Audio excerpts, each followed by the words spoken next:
যখন আমি প্রথম আলো জেলে ধরাতে এলাম, এসেই জানলাম না, আলো নয়, কালো অন্ধকার নিয়েই জন্মেছি।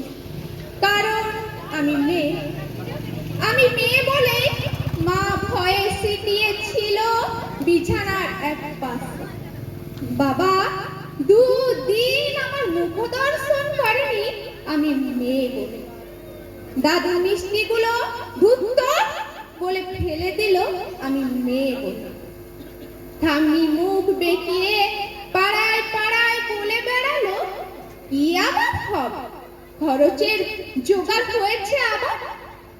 সুতিকা ঘরে টিম টিম করে জ্বলালো, শুধু মা আমাকে প্রাণ ভরে দেখে বলতো, কেন এলি তুই শুধু আমার যন্ত্রণা বাড়াতে? জানিস না এরা ছেলে চাই, ছেলে, বংশের প্রদীপ, আত্মমর্যাদার প্রতীক। দেখছিস না ঘরে কেমন কাল বৈশাখীর মতো গুরু গম্ভীর মেয়ে, কেমন অসহায় নিস্তব্ধতা। তোকে হয়তো বড় হতে দেবে, কিন্তু মানুষ হতে দেবে না। নারী সে তো সন্তান জন্মদানের যন্ত্র। সেই যন্ত্র হতেই পরে জন্ম নিল আমার অনুজ ভাই সুহাস। ঘরে যেন আলো এলো। সেদিন সারা ঘর সাজলো নানা রঙের আলো। উঠোন থেকে ঠাকুর ঘর, বাড়ির ছাদ থেকে তুলসী তলা। অন্নপ্রাশনে কত লোক খেলো। জন্মদিনও পালিত হলো রাজসিক ভাবে। কিন্তু আমার বেলা থাক না বলাই ভালো, কারণ আমি মেয়ে। আমি মেয়ে বলে স্কুলের গণ্ডিতেই শেষ হলো আমার জীবন। উচ্চ শিক্ষা কি দরকার আমার, সেই তো পরের ঘরে, কারণ আমি মেয়ে।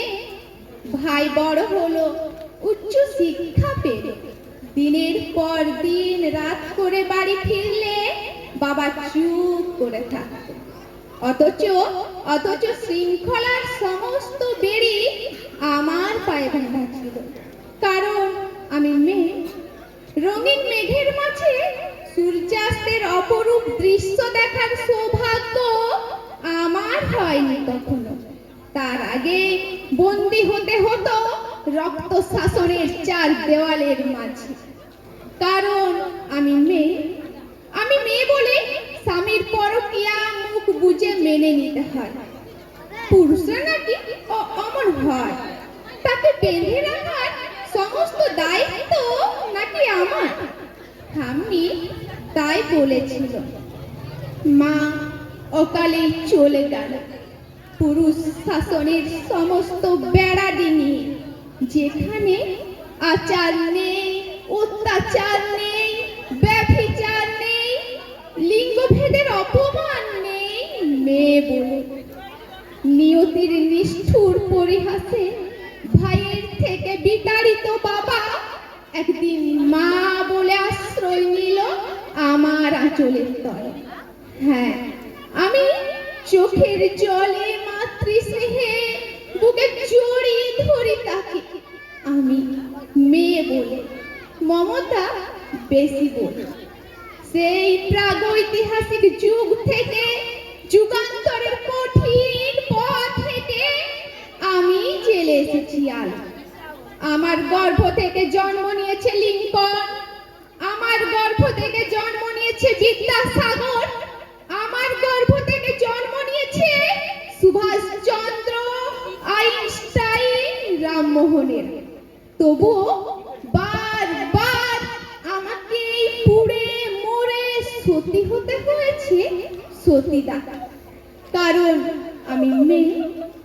সতী করার বাসনাটা আজ হয়তো নেই, কিন্তু দহনটা আজও আছে, অন্যভাবে, অন্য রূপে।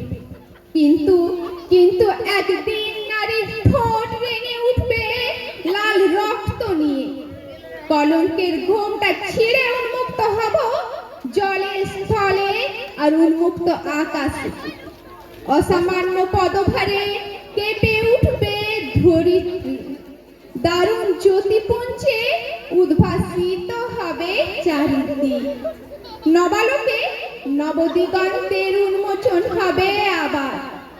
সবাই আতঙ্কে স্তব্ধ হয়ে দেখতে থাকবে রণচণ্ডী মূর্তিধারিণী একবিংশ শতাব্দীর নারী শক্তিকে। সমস্ত শৃঙ্খলা আর লিঙ্গ ভেদ ভেঙে চুরমার করে দিয়ে তোমায় দেখাবো পুরুষ, আমরাও মানুষ। নারী পুরুষের বিপরীত নয়, বরং পরিপূরক। আমি ছাড়া তুমি অসম্পূর্ণ, এই জগৎ অসম্পূর্ণ, সম্পূর্ণ রূপে অসম্পূর্ণ। নমস্কার। এত সুন্দর একটি কবিতা আবৃত্তি করে শোনালেন, তার জন্য একবার অনেক অনেক ধন্যবাদ। এবার